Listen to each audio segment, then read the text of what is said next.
जब सुने के होई भोजपुरी गाना, बस बजे के चाही गाना।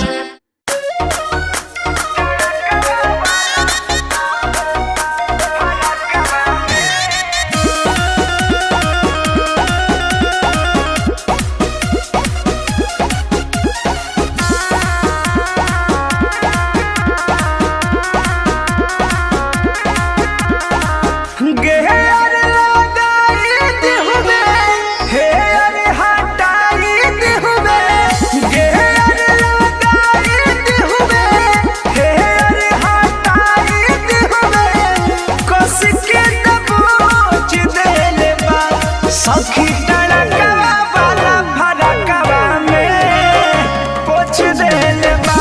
सखी टड़कवा वाला फरकवा में पोछ देले बा। जरूर सखी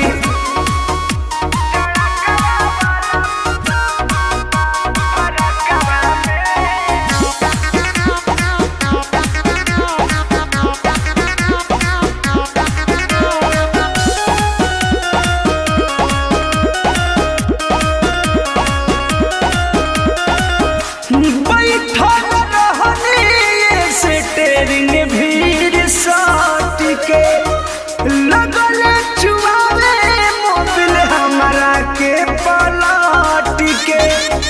ए सखी